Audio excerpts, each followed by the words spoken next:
Hi friends, இன்றைக்கி எங்கள் அப்பா மார்க்கெட் போயிருந்தார். பாறை மீனும் சங்கரா மீனும் ஃப்ரெஷ்ஷாக இருக்குன்னு சொல்லி வாங்கிட்டு வந்தாங்க.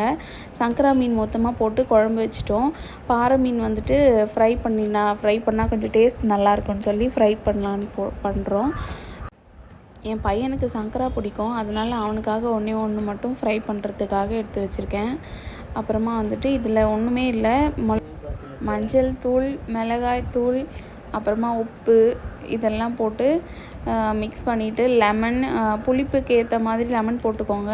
ஆல்ரெடி வந்துட்டு புளி பேஸ்ட் போட்டிருக்கிறதுனால புளிப்பு கொஞ்சம் ஜாஸ்தியாக இருக்கும்.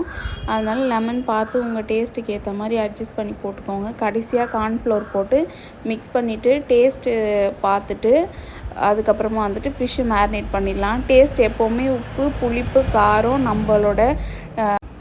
நம்ம சாப்பிட்ற டேஸ்ட்டை விட ஒரு கல் அதிகமாக இருக்கணும். அப்போ இருந்தால் வந்துட்டு ஃபிஷ் ஃப்ரை பண்ணும்போது உப்பு காரம்லாம் கம்மியாக இல்லாமல் கரெக்டாக இருக்கும்.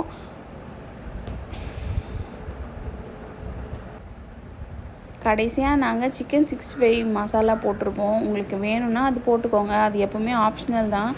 கலருக்காக எங்கள் அம்மா போட்டாங்க, பட் ஆனால் ரொம்ப டார்க்காக வந்துடுச்சு. எப்போவுமே கல் நல்லா காஞ்சதுக்கப்புறம் எண்ணெய் ஊற்றி அதுக்கப்புறமா எண்ணெய் சூடு ஏறினதுக்கப்புறம் ஃபிஷ் வச்சு பாருங்கள். எவ்வளோ நீங்கள் கம்மியாக மசாலா போட்டாலும் மசாலா பிரிஞ்சே வராது. அது கொஞ்சம் நல்லாயிருக்கும். நீங்கள் அந்த மாதிரி ட்ரை பண்ணி பாருங்கள். நாங்கள் எல்லா சமையலுக்கும் ஒரே மிளகாத்தூள் தான், எங்கள் அம்மா வீட்டில் அரைக்கிற மிளகாத்தூள். அது எல்லாத்துக்குமே நல்லாயிருக்கும். நான்வெஜ்ஜுக்குன்னு தனியாலாம் வந்துட்டு மசாலா தூள்லாம் அரைக்கிறது கிடையாது.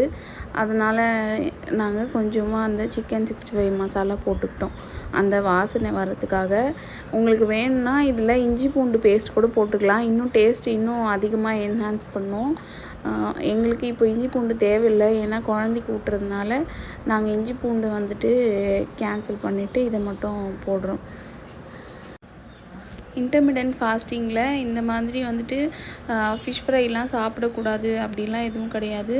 அதனால் நான் வந்துட்டு எப்போவுமே ஒரு மீட் ஏதாவது இருக்க மாதிரி தான் வந்துட்டு என்னோடய பிளேட்டை வந்து சூஸ் பண்ணுவேன். எதுவுமே இல்லாட்டி அட்லீஸ்ட் கீரை இல்லாட்டி முட்டை, இதில் எதுனா ஒன்று இருக்கும். அந்த மாதிரி நீங்களும் பிளான் பண்ணிங்கன்னா உங்களுக்கும் வந்துட்டு டயட் இருக்குங்கிற ஃபீல் இருக்காது.